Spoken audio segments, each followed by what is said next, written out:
Japan, long a bastion of cultural cohesion, low crime, and rational achievement, is facing growing tensions from incompatible immigration. In late February 2026, a 37-year-old Japanese farmer, Ryotaro Ishii, allegedly burned down a prefabricated building used as an illegal mosque in Ebetsu, Hokkaido. No one was hurt, but the act highlights deeper issues of property rights, cultural preservation, and state failures. Today, through a radical objectivist, agorist, and Ancap lens, we'll dissect this event, the broader context of Japanese immigration policies, illegal Pakistan construction, claims of Muslim arson against Japanese shrines, and principled alternatives. This isn't about endorsing violence, it's about truth, reason, and voluntary order. Like and subscribe for unfiltered takes.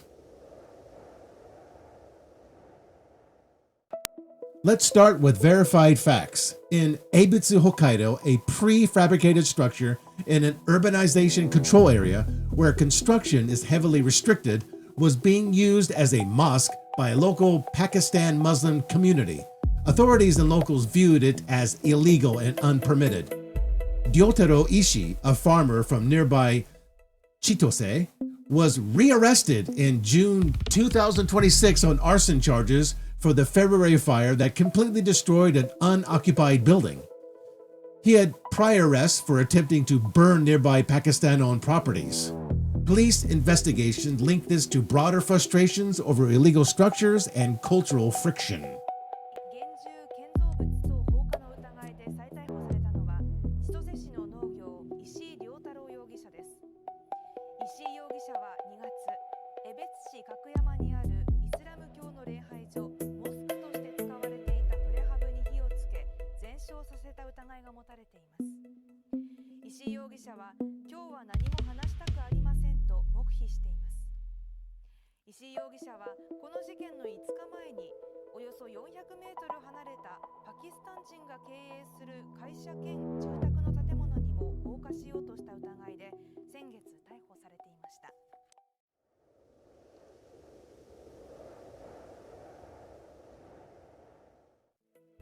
To understand the Ebetsu tensions, we must examine Japan's immigration policies.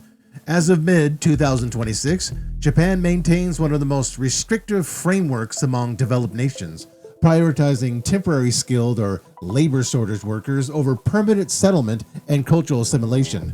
Foreign residents reached a record 4.12 to 4.13 million, about 3.35% of the population, but policies are tightening under PM Sanae Takaichi.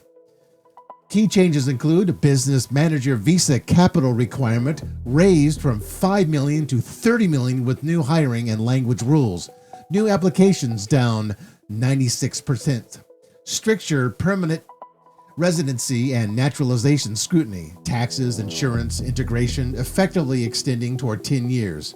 Major visa fee hikes, single entry to Ichiman Gosen from July 2026, increased deportation and revocations, and emphasis on well-ordered, harmonious coexistence with controls on real estate and tourism.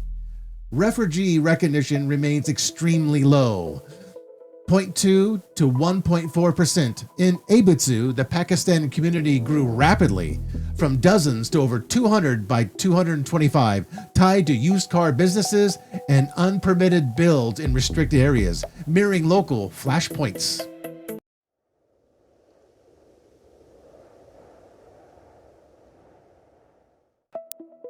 From an anarcho-capitalist perspective, the non-aggression principle is king. No initiation of force against persons or property. Arson is a clear NAP violation. Destruction of value, risk of spillover, and escalation. In a stateless society, this dispute resolves through private arbitration, restitution, reputation damage, insurance, and private security enforcement. Japan's restrictive policies partially approximate private property owners' rights to discriminate and associate freely. In a true Ancap order, communities can enforce strict covenants, including incompatible groups, or require performance bonds against nuances. The illegal mosque stems from the state zoning distortions, but unpermitted builds creating third-party harms violate voluntary order. Mass temporary worker programs without full internalization of costs lead to tragedies of the commons. Freedom of association is absolute. No right to immigrate onto others' property.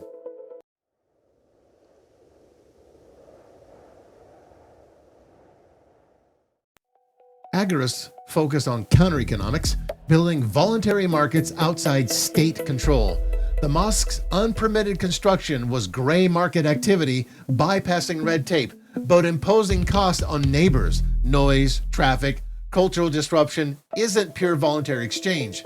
Japan's tightening policies highlight state adaptation to demographic pressures, yet they breed conflicts like Ebetsu.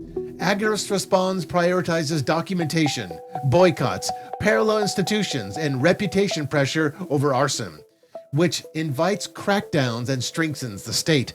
Organic sorting through markets starves coercive monopoly better.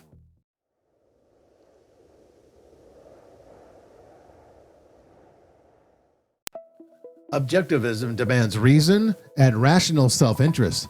Japan's low immigration stance, tightening under Takaichi, is largely egoistic and rational, preserving a high-trust, productive society against incompatible inflows.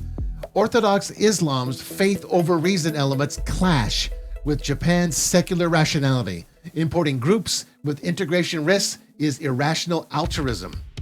Individual rights apply. Law-abiding traders deserve voluntary exchange, but collective cultural pressures via state-enabled chains erode the host values. Discrimination as association is moral when evidence-based. The policies move towards self-interest but remain statist. Pure merit and private vetting would be superior.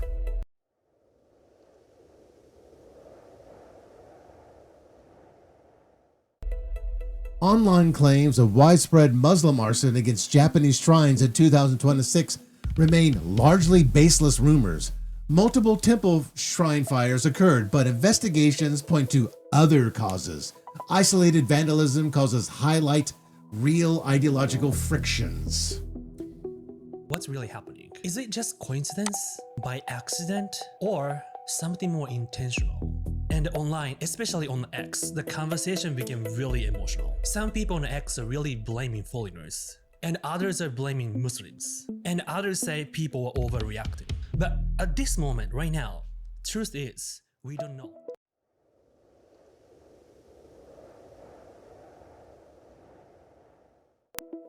The arson was a symptom of real tensions, illegal builds, rapid local demographic shifts under state policies, cultural incompatibility, but violates core principles. Radical objectivist Agorist Ancap solutions, strict property tort law, voluntary communities with strong association rights, market-driven labor over managed migration, and unapologetic cultural self-interest. Japan's relative caution violates defending reason and homogeneity. What do you think? NAP violation or policy failure? Comment below, share, subscribe, notifications on, all sources and timestamps in description. Stay principled. Thank you for listening and see you in the next video.